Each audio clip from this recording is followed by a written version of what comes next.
Welcome everyone, and thank you for still being here. This is our second lesson of EoF School. I really wish to thank you from the deepest of my heart for joining us today.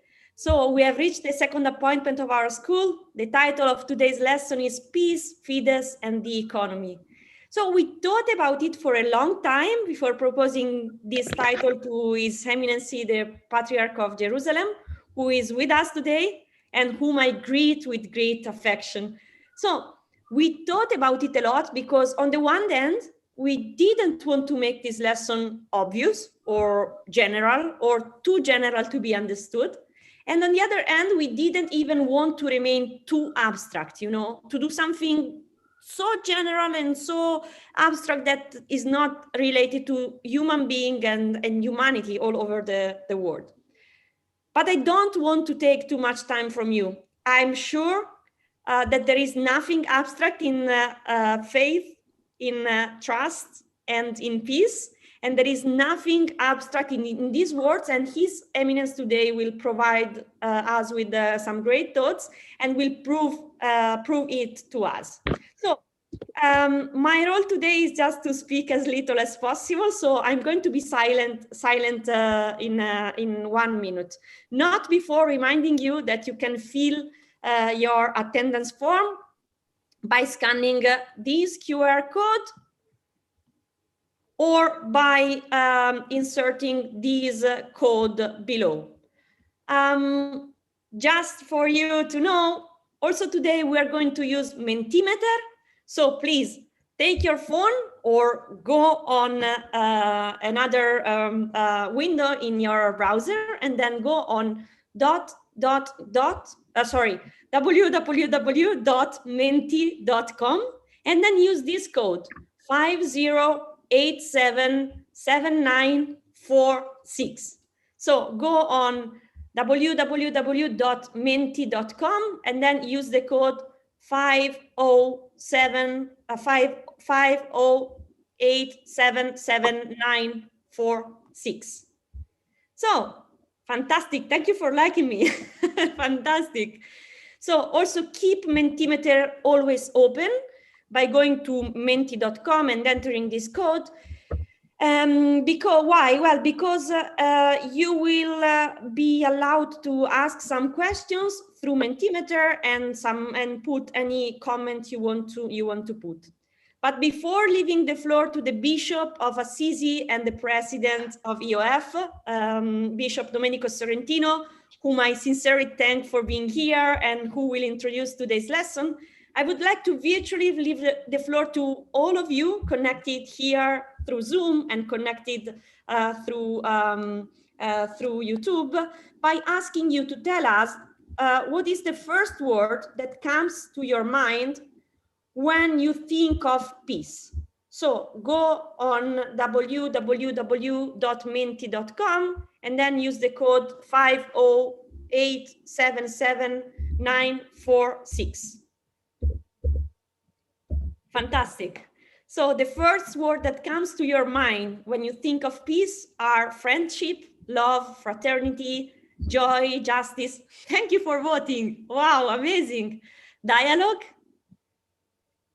Papa Francesco, Pope Francis, non-violence, love, acceptance, respect, solidarity, justice, God, joy, and fraternity. Fraternity gives consensus. It seems that many of you are thinking about love and respect, friendship also. Fantastic. Thank you so much. Thank you so much for voting. And now another important word that will be central in today's lesson is fides. What is the first word that comes to your mind when you think of fides? So I know that this is a Latin word, but I also know that you received some hints on this. Well, Latin, openness, trust, hope, faith, love, Pope Francis once more, no war, no barriers, and strength, love, esperanza, Christ, possible, ratio, Christ, faithfulness. So thank you so much, because it's really important from our side to know what you think about those two words before starting our lesson. Those two words, will be central in today's lesson, and will be central in general all through this EoF school. So while you are still voting, I would like to thank Bishop Domenico Sorrentino, the Bishop of Assisi, and the President of EoF to be with us today. So, Bishop, the floor is yours. Thank you, Valentina. Thank you, Valentina. Always beautiful. And welcome to everybody. Thanks for this opportunity that you gave me to introduce Father Pizzaballa, and also the issue we are facing today. Welcome, Monsignor Giambattista. You all know that the Franciscans have a particular task in the Holy Land. When you go to Jerusalem and all the Holy Land, you'll find everywhere Franciscans. From Assisi, they go there to be at service of the land of Jesus for us all. So thank you for the service, Padre Pizzaballa, in the name of all Franciscans of the world. You were there many years, the custos of the Holy Land, and now you are there. You are there as Patriarch, Latin Patriarch, because I must explain perhaps to somebody that in the Holy Land, of course, there are all the Christian confessions. And we as Catholics are also there, and Padre Pizzaballa represents us in the Latin Patriarchate, and he can deal with the theme of today with a particular experience from that region of the world that is a particular region of interest for Christians, for Muslims, and of course for the Hebrews. So it's a laboratory of dialogue, and also unfortunately also a great problem to face, to solve. Thank you for the presence among us and for the lecture you will give us. Now, reflecting on the theme of our today's school, I must confess that after a moment when I felt so happy, because the title appeared to me not only beautiful, but also evident. When I tried to go ahead in a deeper reflection, I found so many concrete questions that I was happy to be charged only of introducing the lecturer and not to be the lecturer. So I'm very curious to listen to Monsignor Pizzaballa, and of course to listen to your questions and reflections. The problem come to me from the different situations of the world and of the history, and from the different meanings and proportions of these three words that we put when we put them, or we try to put them together. It's not so simple. Let us make some examples of different situations to understand how serious this issue is. Let us consider first an ideal situation when the three words faith, peace, and economy are in a condition of equilibrium.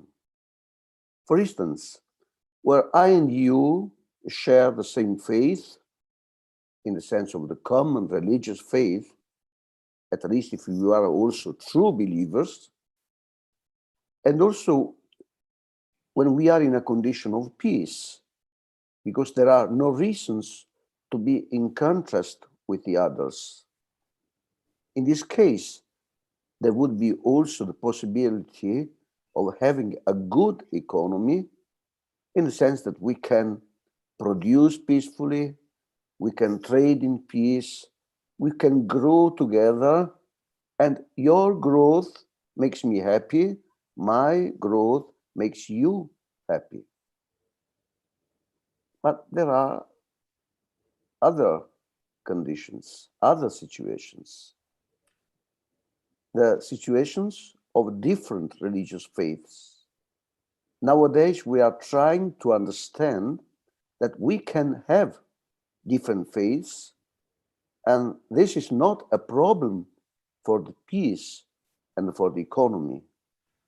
If we have a good idea of God as God of peace, so that we can respect one another and live in peace. The understanding of the Christian faith is today very clear, and what Pope Francis, in the footsteps of Jesus and Francis of Assisi, wrote in Fratelli Tutti, signed here in Assisi, and witnessed the last week in Iraq, is very clear. But we know that this understanding of the faith in the history was not always of this way. The problem is, what kind of faith can help peace and also a good economy? There are people who have a faith that is a problem for peace and also for the economy. I think, for instance, of the terrorists, of the integralists. On the other side, there are people who believe that to assure a peaceful society, it should be better not to have a religious faith at all. Of course, you can imagine my response. Both the integralists and the relativists, so to say, are not right. But you can see also the complexity of the problem. Let us hear Monsignor Pizzaballa to respond in a good way, of course, and we know that he would respond in a good way. Third situation, we have regions of the world where there are important natural resources, which are so important for the economy. Let us look at the Africa. We know that if the mines of cobalto in Congo stop their work, we cannot have anymore our cellular telephones. What should we do to have a good economy, respecting the rights of people who, despite their natural richness or because of their natural richness, are colonized?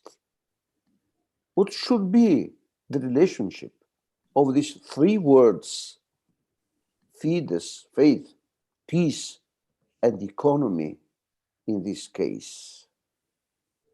So, only 3 examples to get in the complexity of the problem.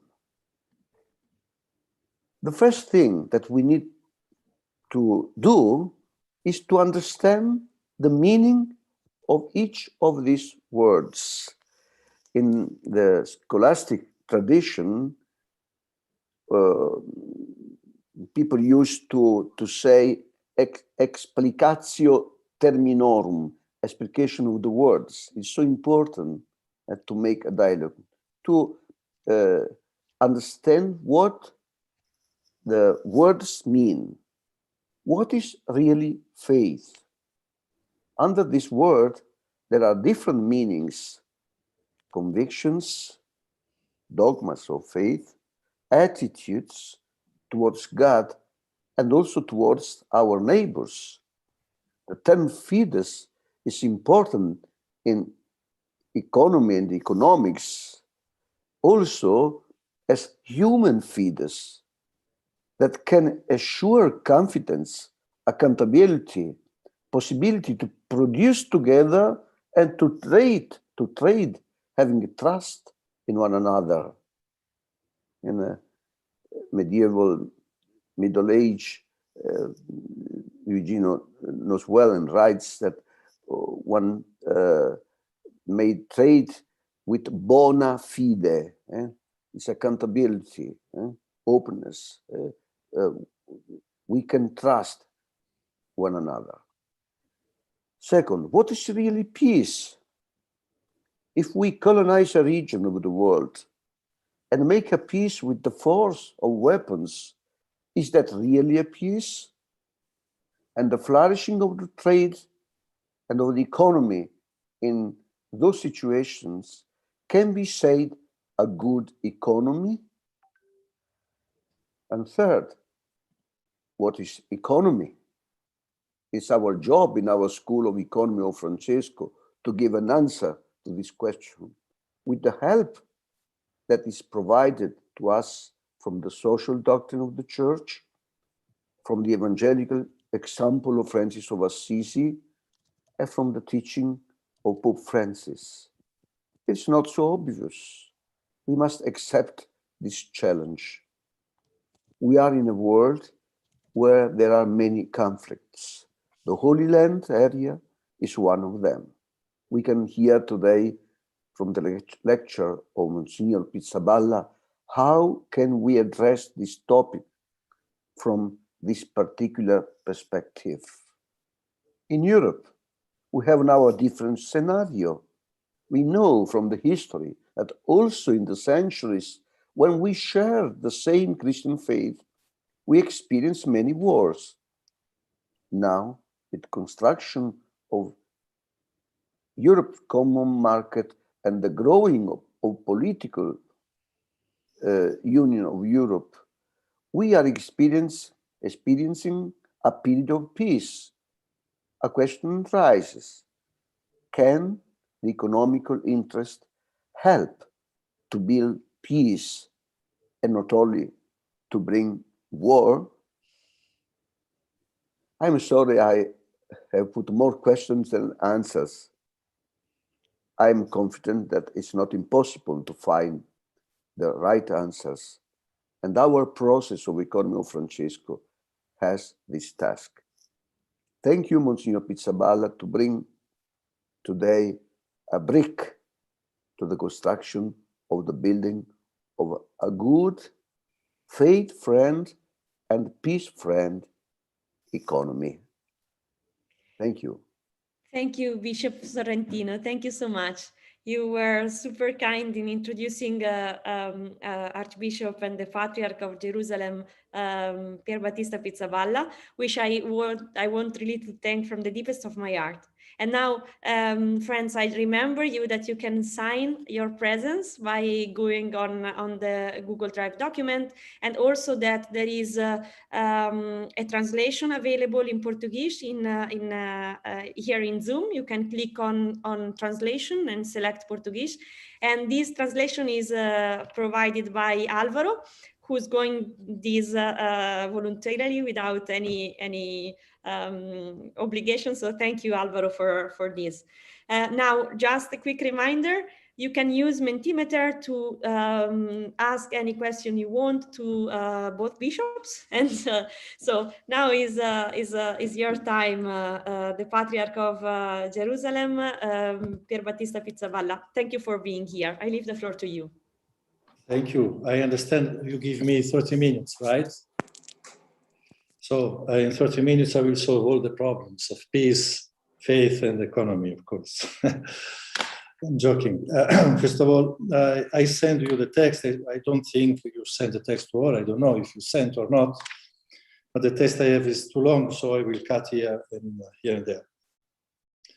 I must confess that usually I don't read. I prefer to talk, but since we in English, my English is not my mother language, mother tongue, so I prefer to read. I'm afraid it will become a little boring, but anyway, we will be patient. First of all, I have to confess that I'm not an expert in economics. The economic dynamics of the world and the region are known to me as any other citizen trying to inquire, but nothing more.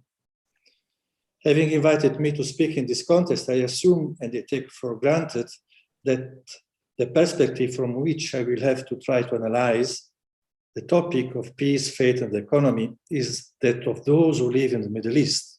I try to see from this perspective, try to be general, as general speak, but also to be practical, as you asked.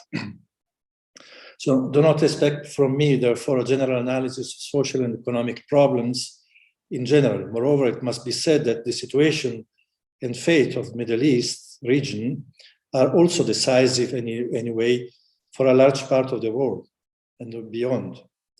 On the other hand, they are similar to many other economically depressed regions. The Levant region, on one hand, is one of the richest in the world of energy resources, of which the world is increasingly hungry and therefore economically attractive. On the other hand, it is paradoxically among the most conflictual and socially depressed regions globally. Iraq, Syria, Yemen, and so on are very depressed. And also Jordan, many other countries are economically very poor. Allow me, after briefly outlining the phenomenon of current globalization, to reverse the element indicated and thus develop my presentation in 3 points. Faith and integral human development, universal peace and fraternity, new economy and new men. For the translator, now I go to the first point, globalization, new challenge. Sorry. We are facing new dramatic challenges globally and demonstrated, for example, by the COVID-19 pandemic, which are still facing and whose consequences we do not yet know, not only at the health level, but also psychological, social, political, economical, and so on. The resulting fear marks directly or indirectly the life of our time and seems to have paralyzed us. 2020 was a year characterized by fear at all levels. Everything seems to have been overturned by this infinitesimal but powerful virus that collapsed our Tower of Babel, also economic, which has in short time eliminated our project and left us disoriented. As a result of the pandemic, the economy of various nations has undergone a worrying collapse. The unemployed have increased, many industries and small businesses have had to close, the rank of the new poor have increased at the gates of churches and charities, and so on. The future of so many government, the economy, and the labor are uncertain, in some cases worrying. A second example of a globalized crisis is the phenomenon of demonstrations, sometimes violent demonstrations, in various nations of the world, which, although they have specific motivations at local level, have various common foundations, such as, for example, social injustice in the arena of labor, the enormous differences of society between a wealthy elite that has an economy in their hands and many poor people, new form of poverty, the serious pollution due to land use, the use of war and violence for easier access to energy resources, political violence, and so on. In short, the economic theories on which international policies have been based in recent decades, often coordinated by international bodies, have not brought a fairer and more supportive world, have not erased poverty, but rather the opposite, and are now more than ever showing their failure. But these are topics that you know better than I. A third example is the new technologies, which, while they represent a magnificent opportunity for progress for humanity, are not accessible to everyone, and at the same time raise countless ethical questions. I briefly provided only 3 examples of challenges of so-called globalization, but I think each one could add so many others. I think you know better than I what the serious political, social, and economical distortions are in the world. It is not a secret that religious institutions, and not religions, religious institutions, have often played a negative role in this context. Sometimes they have been exploited as an element of status quo, that is, of preserving the existing state of things. Sometimes, as in the Middle East, but not only, they have been used to justify violence, the exclusion of the other, and injustice, or they have been incapable of being a prophetic voice that calls men and to the common responsibility for justice, equality, respect of human rights, and so on. Thus, many say it would be better to exclude religion from public life altogether, or eliminate it, as your president just said in the presentation. Western nations have developed refined theories about the need to exclude God from public life because, as they say, only in this way can true freedom be achieved. But even this theory is proved fragile. The great dictatorships of the 20th century, for example, openly atheist and anti-religious, did not show themselves as docile and open as they set out to be. I'm cutting, but the text is longer. You can distribute the text as you want. The history of humanity from its origin to the most recent days demonstrate that humanity, even without God, is not necessarily good, positive, or free. Human beings are not only good. We have to decide. It's in front of us is in the Bible. We have to decide for life or for death, for good or for evil. Globalization itself, in short, is a positive phenomenon. It is also problematic, however, when it does not place the human person as such at the center of its attention as a subject of rights and duties, but rather the global interests. The global economy has intensely changed the concept of work, the role of trade unions, the rights acquired in the previous century, exposing the workers to precariousness. The economic crisis of recent years have accentuated the phenomenon that places financial interest at the center to the detriment of the person. The religious community, like Catholic Church now and Pope Francis, that insists on putting the interests of the person at the center of attention and not a generic global economy well-being, is therefore accused of stopping the path of progress, of protectionism, and so on. The phenomenon of migration of peoples has created incredible opportunities in terms of intercultural dialogue, but it also had created many fears. Religion is accused of uncritically welcoming the different population, or it used instrumentally to affirm and defend cultural identity as new population advance. Moreover, in almost all migrant societies of region, there is a link between religion and state, accompanied by a profound democratic deficit. In contrast, in most host countries, the secularization of societies is evident. In the face of migratory phenomenon, therefore, there is a demand for recognitions and respect, a need for knowledge of other religions in all their diversity and their links with the different political and cultural realities.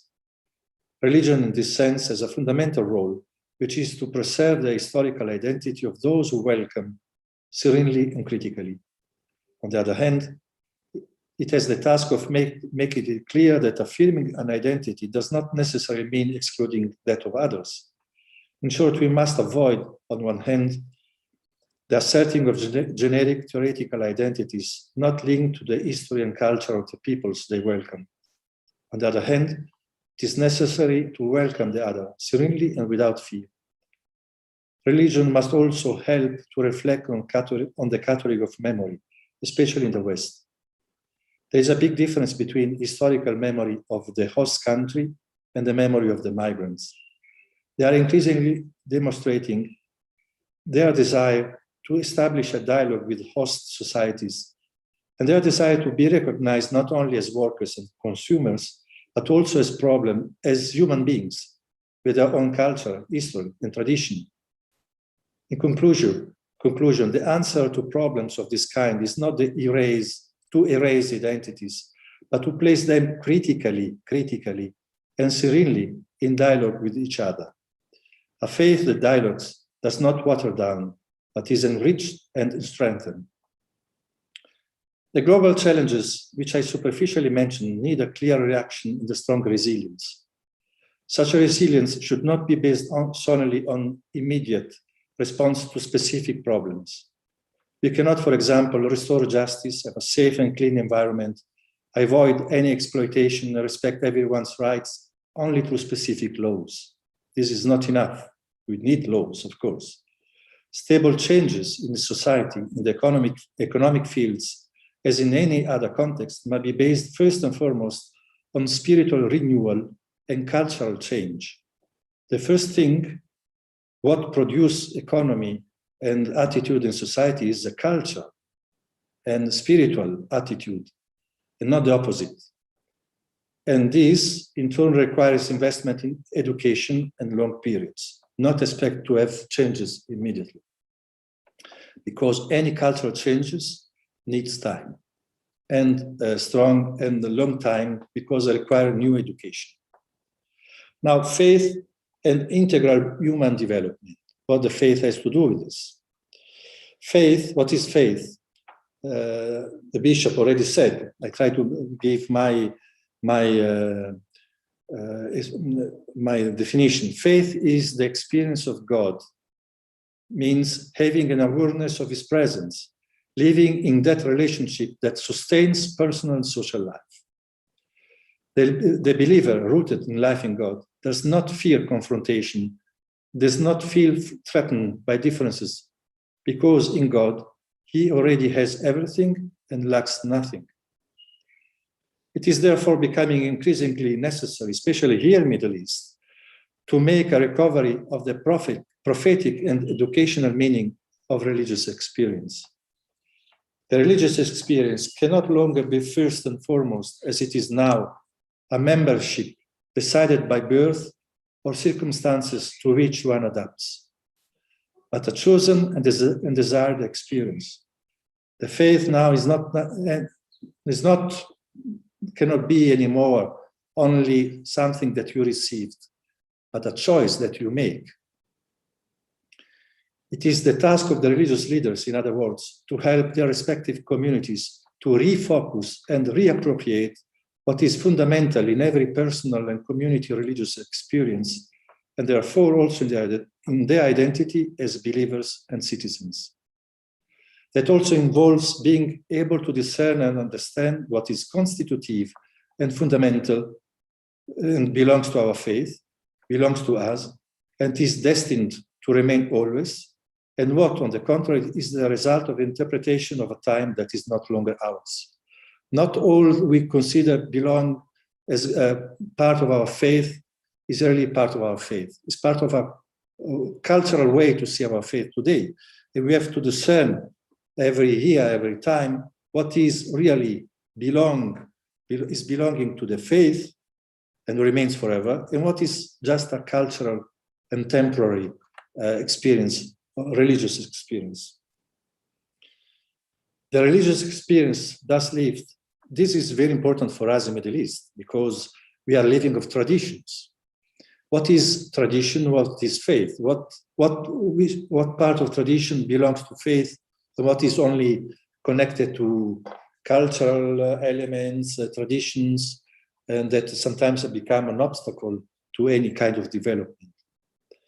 The religious experience thus lived, that is a faith that really and fully dialogues with life, not as now, division between life and faith, dialogues with life, personal and social, is not only an obstacle to development, but also becomes its driving force and solid foundations, because everything that is founded in God is intended to fully serve men.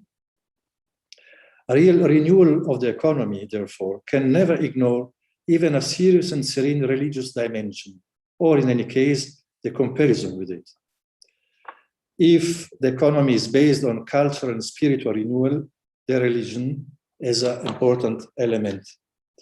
Pope Francis, now I'm cutting, I'm not reading everything. Pope Francis says that he's talking a lot about integral development. In other words, religion, faith, is part of the global approach to the problems. Pope Francis called this global approach to the problems integral development. And integral means complete, that includes everything. I quote a passage of one of his documents. The prospect of integral human development is good news to be announced and implemented. And these are not dreams, he says.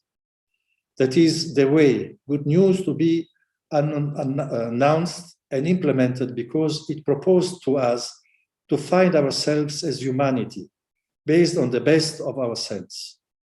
Means the dream of God that we learn to take charge of our brothers and our most vulnerable brother. That applies to the individual and society, a measure that must also be embodied in our decisions and economic models. End of quotations.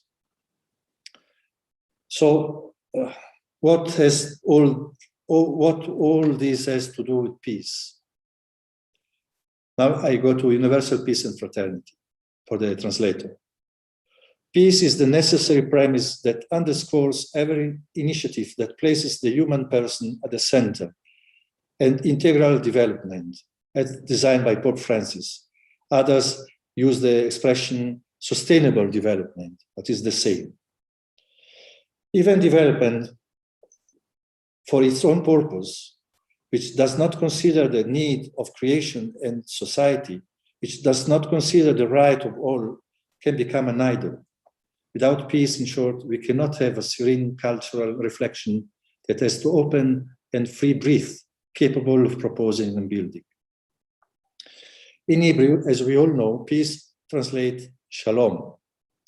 The root of this term, shalom, SLM, means in Hebrew, whole, complete, perfect.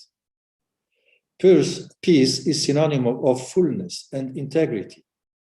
In other words, to truly have peace, it is necessary to be capable of a vision of human life and of the world that is integral and not partial. A partial approach believes that he already has clear idea about the situation, and in a sense reject a critical analysis of the complexity, and where the reading of events is processed through the filter of one's already assumed opinions. I already have my opinion, and I know what is the truth, what is false, where right and false, and so I don't need to understand anything. For me, everything is clear. There is no room for other assessment.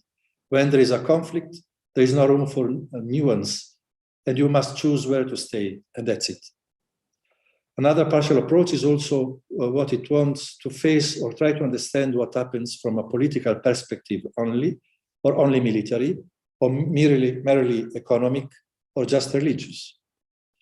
Dealing with a complex problem from one perspective, excluding all the others, and without placing them in their most complete context, has led many to make mistakes, even in the more recent past. The lack of an integral vision leaves room for the rise of fundamentalism, not only religious. I'm cutting it. Peace needs the witness of precise and robust gestures on the part of all believers. Peace needs gestures, but it also needs to be announced and defended by equally exact words. We religious leaders are therefore often, I'm talking now for us religious leaders in Middle East, at crossroads, almost called upon to choose between the necessary denunciation of violence and abuse, always perpetrated to the detriment of the weakest, and the risk of reducing religion to a political agent, or even to party or faction, forgetting its true nature and exposing it to easy and superficial exploitations. We have here in Israel religious parties. We have religious parties in all Middle East, Muslim and Jews. Our being in the world as believers cannot be confined to devotional intimacy, nor can it be limited only to the service of charity for the poorest, but is also paresia, as Pope Francis says. That is, cannot fail to express in the manner proper to which religious experience a judgment on the world and its dynamics. We are well aware that in the Middle East, politics envelopes ordinary life in all its aspects. Everything becomes political. And this seriously questions all our religious institutions involved in conflicts that wear down the life of our faithful, who await from us a word of hope, consolation, but also of truth. They are expecting from us to say something about the situation. Here we impose a truly difficult discernment that has never been achieved once for all.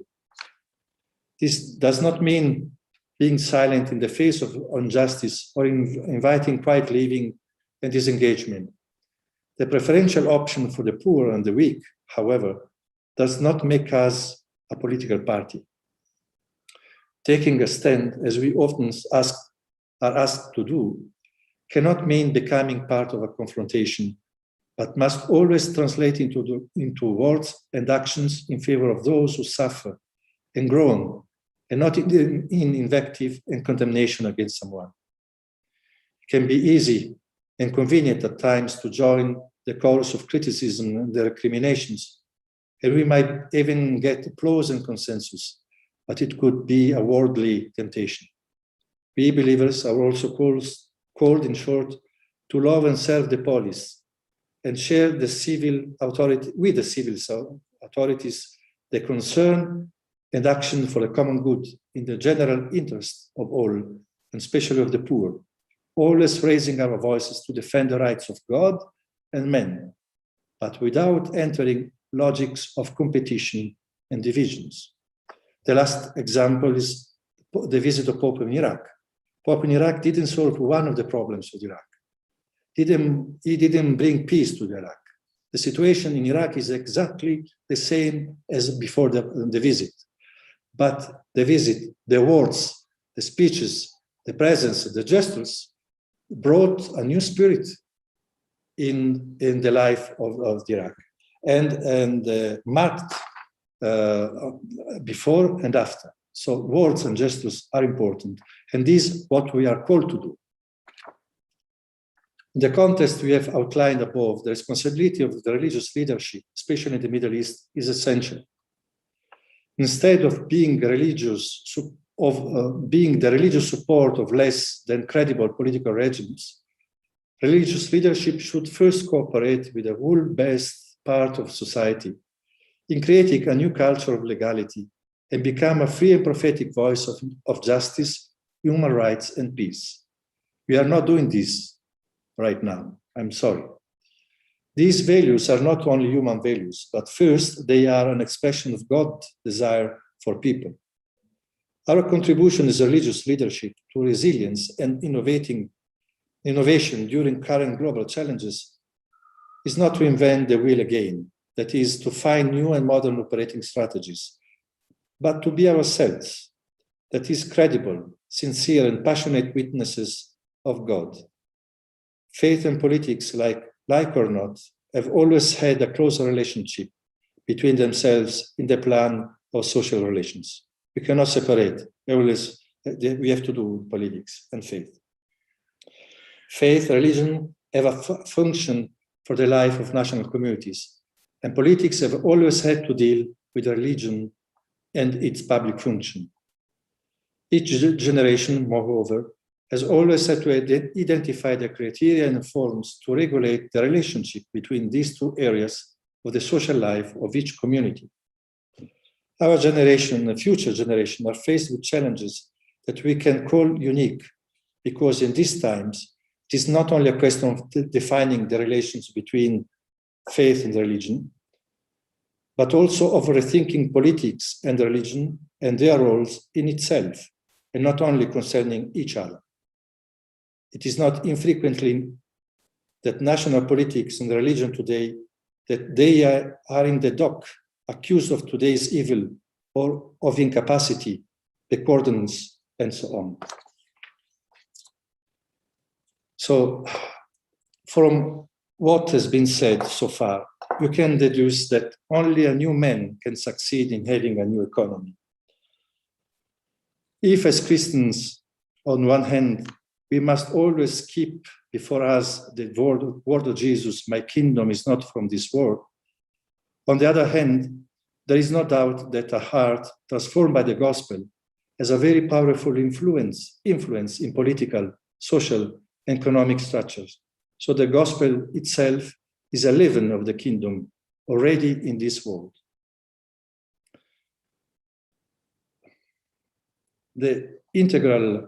Moreover, it should never be forgotten that for us Christians, what is divine is authentically Christian, is also genuinely human, and vice versa. And therefore, Christianity can contribute significantly to new humanism, a new civilization of hope and love. The Congregation of Faith and the Dicastery of Human Development, 3 years ago, they produced a very interesting document on economy and faith. I quote part of it. The integral promotion of every person, of every human community, and all men is the ultimate horizon of that common good that the Church intends to realize as universal sacrament of salvation. In this integrality of good, whose last origin and fulfillment are in God, and which has fully revealed himself in Jesus Christ, the summarist of all things, consists of the ultimate purpose of every ecclesial activity. This good flourishes as an advance of that kingdom of God that the Church is called to proclaim and establish in every area of human undertaking. And it is the unique fruit of that charity, which as main way of ecclesial action is called to express itself also in social, civil, and political law. End of quotation. That also means, I'm going to the conclusion, almost half an hour, means that we have a solid common basis with all people of goodwill, regardless of their religious faith, and that we are called to repair that common home, which is the world. This universal common commitment has become very clear in this long winter of pandemic, which we all hope will be the result of a new spring and a great reset. We need a reset. We must, however, avoid any misunderstanding. The Great Reset, far from being a project of the few for us Christians, means conversion, which means returning to God and to men and women, to our brothers and sisters, especially the weakest and poorest, in the firmest defense of life in all its form.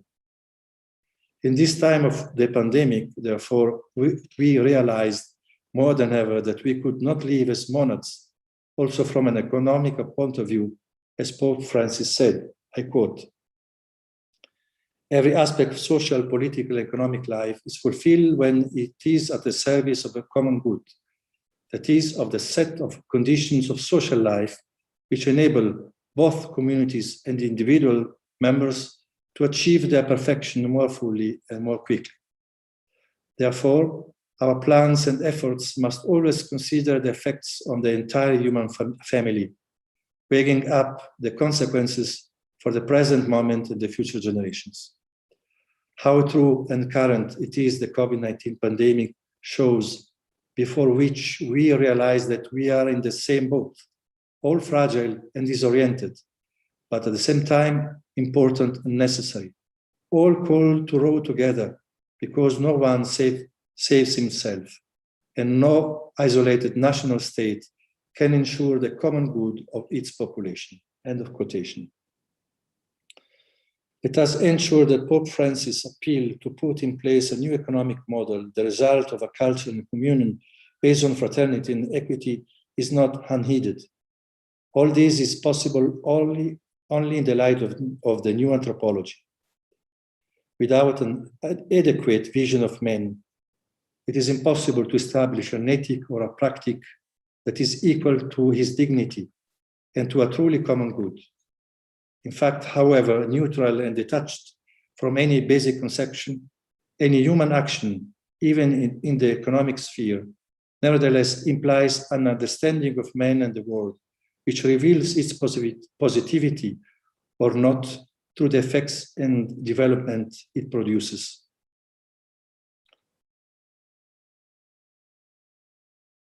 behind the economic vision, there is a vision of men. If you want to change the economy, we have to change the vision we have of men and society. Pope Francis, especially in the two encyclicas, Laudato Si and Fratelli Tutti, not by chance, both inspired by St. Francis, wanted to criticize the technocratic paradigm, which also intends to dominate the economy, so much so that this is the just thought in the operation of profit, without any thought about adverse consequences on the human person. The economy is sometimes reduced to mere finance or market, which suffocates the real economy, but which, however, cannot guarantee the integral human development mentioned above and social inclusions. The economy thus designed becomes dehumanizing and prevents the poorest from accessing basic resources. According to this model, to open up to the world would only mean opening up to foreign interests or to freedom of unhuman capitalism. Unfortunately, we often believe in the dogma of a neoliberal faith, according to which the market alone would solve everything. If, on one hand, it is necessary that politics favors an economy that promotes diversification of production, on the other hand, it deplores financial speculation with easy profit, which continues to disasters. In reality, the fragility of the world system in the face of the pandemic has shown that not everything is resolved by market freedom, and that in addition to rehabilitating a healthy policy that is not subject to the dictates of finance, we must put human dignity back at the center. And the alternative social structures that we need must be put on that pillar. It should not be believed, therefore, that every acquisition of powers is simply progress, an increase in security, utility, well-being, and life force. On the contrary, the immense technological growth must be accompanied by the development of man as regards his responsibility, his values, and his conscience, since he is not autonomous in the absolute sense and risks being naked and exposed to his own power that continues to grow without having the means to control it. Thus, the economy will become unjust if a person lacks a suitable, solid ethic, a culture, and spirituality that really give him a limit and contain him within a lucid self-domination. In conclusion, we can say that in a globalized and rapidly changing world, it is time not to restore it, but to start over from foundations. It is essential for this to happen to restore the space of trust. The legacy we have received brings within it an intrinsic strength, the humble and tenacious strength of a seed. And such trust does not come from human security. Trust is born only from the awareness of salvation experienced from the joy of having found a treasure. The world is evolving more and more complex, and we could say that every aspect of this complexity comes to us as a question. The Bishop Sorrentino left out a lot of questions. I am not answering his questions. I challenge you to answer all these questions. We are still in the time of questions, not of the answers. There are new questions, and we have to put the right questions. And this allows us to question our faith in a new way, to extract from the treasure of the gospel new things and old things. A dialogue with the world that has its roots in our personal and community dialogue with the Lord. There is nothing of human experience that cannot be enlightened and enhanced by the experience of faith. And that is precisely our job, and only we can do it. Then something new will happen, a new man, a new economy that what we have regained through this process of embodying one's faith in history will no longer be ours alone, mine alone, yours alone, but will be for everyone, will be the heritage and the gift for all. So I don't answer to none of your questions. I have the same questions you have, but what the bottom line, what we have to say, that the new economy needs an integral approach to the complexity of our society. Faith and peace are part of this complexity. We, religious leaders, have the responsibility to educate and form our people to the true experience of faith. Not to live only with we always have done this, with the tradition, with the status quo. We should be the one who are able to give the imprinting, to give the keys to help all the society, the secular society, the religious society, to have the keys to interpret, to understand the new reality, and also to approach peace from the integral approach, not only from the religious approach. The religions are not only the only element of violence, at least here in the Middle East, not only military, not only economical, not only political, and so on. And so we, religious leaders, have the role and the mission, the vocation to help to become part of this interfaith and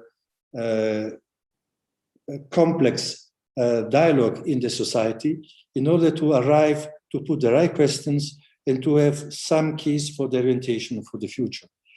So the relation between faith, economy, and peace is that we need the economy depends on faith and peace, because when peace and faith are in their position, the economy will become the consequences. If peace and faith are not in dialogue among them, the economy will prevail, and unfortunately will be the economy based on self-interests or the service of someone only, and not the integral society. Very briefly, I don't know if I answer all your demands, what you asked to me, but I'm an idiot in these things. I didn't study economy. I didn't study anything of politics. I'm just a small friar, simple friar that try to have some thought about the situation I'm living. I try to help my people, my flock, my communities to understand how to live in these societies. Because we know that peace are not coming tomorrow here, not even after tomorrow. And faith are quite often an obstacle, because faith, as I said here, is mixed with political. So how to live in these situations as Christians, as believers? So it is our responsibility as leaders to find some keys, some indications, not theoretical, not abstracts, as Valentina said, but practical, because we need to give concrete orientation to our people. And what we have to say is that, first of all, we need a new experience of faith. The new experience of faith that help you to have a new vision of your life, and this will change also to approach to the situations. This is our first indications. And I conclude saying that this will be the topic of this discussion in our church this year. This year, I've been asked the coming year, because this year is lost because of pandemic, to discuss in all the parishes, in all the committees, in all the councils, these questions. How, since peace is not coming, we know that it's not coming, things are not changing, how to live peacefully in this situation of violence and oppression as Christian, which kind of witness we can give. And if you call me next year, I'll give you the answer of my church. Now I can give only the first insight of what we are discussing. Thank you. Thank you very much for your talk. We are going to share this talk with all the people attending. I'm running without words because your talk was really inspiring under several under different perspectives. So thank you so much.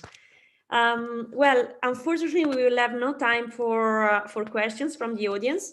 But in Mentimeter, we have collected few of them. So we received more than 30 questions. We cannot give you 30 questions. I asked the people from the audience to vote for their preferred question, and we are going to share this question with you via email. So Bishop, be prepared to receive one email from us. And if you can answer one of these questions, then we can add your response, your answer to the documents we're going to share with the participants to the school.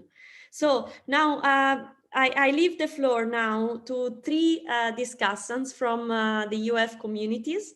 Those three discussants come from two villages, Business and Peace and Vocation and Profit. So the first discussant will be Bernat. So Bernat, please, you have 5 minutes to discuss the talk by the bishop. So thank you so much. Thank you, Valentina, and thank you very much, Archbishop, for your speech. It's been really inspiring, and I've been quite moved by this true experience of faith that you told us today. Because we as economists live in a world in conflict sometimes. For example, in my case, we are from the Business and Peace village. Okay, so we are quite concerned on how businesses can promote peace. So this peace in businesses or related with businesses could be understood with as peace from the business to outside, right? So maybe Elena, my colleague in this in our village, talk about that, this peace outside business. But what I want to discuss with you is how we can promote this peace within businesses. Okay, because we as economists as economists and Christians, we experience some difficult situations in businesses. You told that this old word shalom, no? It's something that means this plenitude, this completeness, this integral development in some sense, right? And I guess that the kingdom of heaven is something like that. It's something that we can live today in the present, is some completeness within us that we can live in businesses. Okay, so as you said, that we should be quite practical, that we should deploy gestures, for example. Which kind of spirit gestures you see that are bad in businesses to promote this peace in the meaning of whole peace, completeness for people, and which kind of concrete and practical gestures do you think that we should deploy, that we should live and practice within our businesses? Thank you. So thank you, Bernat. I suggest to move to Elena for a brief discussion, and then we will leave 2 or 3 minutes for conclusion to Paolo and to the bishop. Thank you. Thank you very much, Valentina, and thank you very much also, Bishop. I join Bernat in congratulating you for your speech, and also like in saying that it was really inspiring and really like moving. And yeah, I think like it really shows how really everything is interconnected, and we cannot promote peace without promoting development, and we cannot promote development without promoting peace, which I think was really important. So as Bernat was saying, I would ask you a question more on how we can promote peace outside of the business, and in particularly, I would like to focus on the question of disarmament. That is a question that we really focus on in our Peace and Business Village. So we know that Pope Francis really insisted on the importance of disarmament. He first went to Japan. He then promoted the construction of a global fund where we should invest what we are now investing in weapons for the poor and for integral human development. And we also know that in his visit in Iraq, he also said that it's important to invest in food and not in weapons. But you said at the same time that faith is a fundamental dimension for economy. And we know that like what makes the market of weapons possible is also faith. But a faith, we can say, in deterrence and in the power of weapons to like avoid and deter from conflict, especially in the case of nuclear weapons. And so I would like to have your insight on how faith and religion could break this faith in deterrence and promote integral disarmament, if you could. Thank you, Elena. Now, Nayeli from the Village Vocation and Profit. Well, hello, everybody. I'm Nayeli from Mexico, and it's truly an honor to speak on behalf of my village, Vocation and Profit. Thank you, Bishop and Archbishop, for the priceless talk you have given us today. I'm sure you made a lot of us to think deeper about faith, peace, and economy. Thank you so much for your time. I love these lessons and being part of the economy of Francesco. It has been definitely a valuable asset in our lives because it has literally changed our way of thinking and acting. Speaking specifically of my village, we are all driven by our vocations and ways of helping others because we believe that the human being is the center of everything else, as you also said. If you treat well the people that is around you, you will create harmony and fraternity. Fraternity, a value that Pope Francis talks a lot about in his last encyclical, actually, Fratelli Tutti. And it's interesting because I saw a lot this word at the beginning when the people voted about peace. So it's interesting to mention this. I believe that peace and faith come together when we talk about economy. But as Archbishop Pizzaballa said, human beings are not only good, and the instincts of the person must be the center of the attention. Actually, as Bishop Sorrentino and Archbishop Pizzaballa said at the beginning, we just saw a good example of that when Pope Francis went to Iraq this week. From his faith, he said, "You are all brothers and sisters." And sometimes we just forget something as simple as that. Then he said something amazing about peace. Where does the journey of people begin? He asked. And he said, from the decision not to have enemies. Anyone who believes in God has not enemies to fight. This is also what Bishop and Archbishop said about faith. Faith is the experience of God. There's no feel for confrontation because we already have everything and like nothing. I love that thing you said.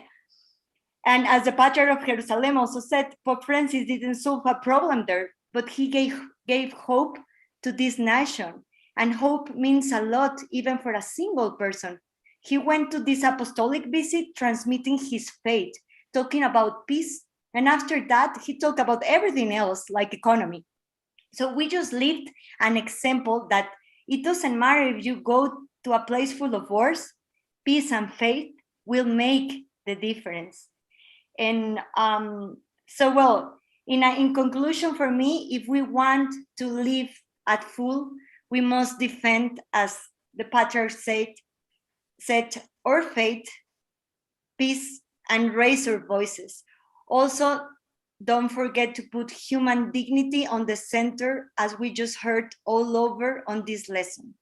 Thanks a lot for listening to me, and I'm giving the floor to Paola or Valentina, I believe.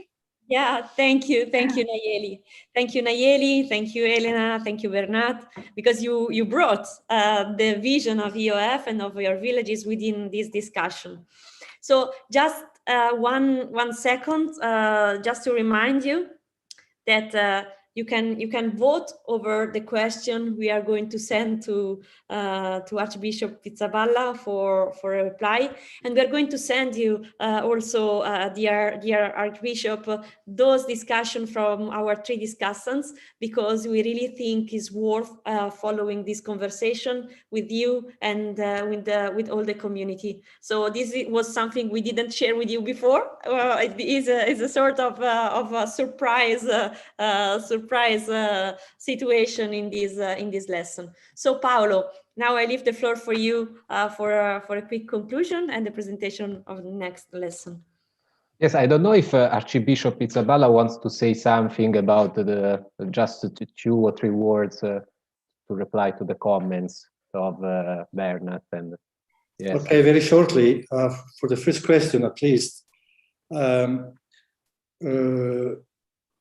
Business is important for peace, of course, because people at the end they want to have a salary, to have a work, to have and these require economy and business, of course. That's very clear.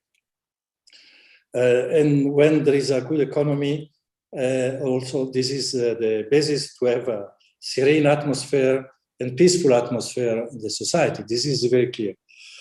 But in order the business cannot be left alone. Business needs ethic approach. The ethic approach needs politics and faith.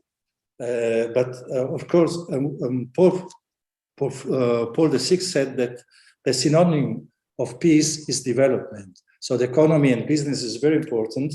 And so we need vision, economists, businessmen, persons that are ready to invest, ready to be, I mean, also to gain money, to have a profit, of course, but with an ethical approach that has limits and goals and purpose and criteria. And economy and business cannot be left alone. It needs politics, it needs ethics, and faith that is basing these ethics. This what I can say. So, this is not that granted. What we see that the economy now is left alone. Politics don't decide the economy. Very little, at least at national level, and the vision is not a vision that. The profit, the vision is the profit is the only criteria. And so we have, the point is to have a different approach to business, but business is necessary, otherwise there will be no development. For the second question, disarmament. This is connected with the profit. One of the biggest and profit the economies can have is from the weapon market. Here also I go to the previous point. If there are, the economy is regulated, there is organized by politics and with a vision, with ethics, this couldn't happen. So once again, we have to go back to we cannot solve these situations with specific laws, but we have to go back to the vision we have of society and human being. And in this case, the religious institution, religions and politics, if they are serious and honest, can dialogue in order to have a common front for this. Otherwise, it will be just theoretical and utopian dreams. Okay, thank you. Thank you for your answer. So now I'm in charge of the conclusions, and of course, a biggest thanks to all the people, for example, to Valentina who organized, but also for her enthusiasm, you know, in moderating this session, to Bishop Sorrentino and Archbishop Pizzaballa for their wisdom, because they share wisdom today with us, but also to our 3 discussants, Bernat, Elena, and Eli, because Archbishop, I don't know if you noticed, but here at the Economy of Francesco, we have invited lecturers, but also our discussants are the main guests, you know, so we try to put young economists, you know, in front of this. And second of all, a good news is that a lot of people is asking for your speech, so we will share, of course, the handouts. But I will also stress that, I mean, we really appreciate the fact that you were being today with us, reading, but also making comments, answering discussion questions, even making cuts. I mean, it was great because it's saying, for us, is a sign of care and attention. So thanks for this, thanks for your time. And now I conclude announcing the next webinar, the next lesson on 24th of March. We will have Julie Nelson, Emeritus Professor of Economics at the University of Massachusetts, Boston.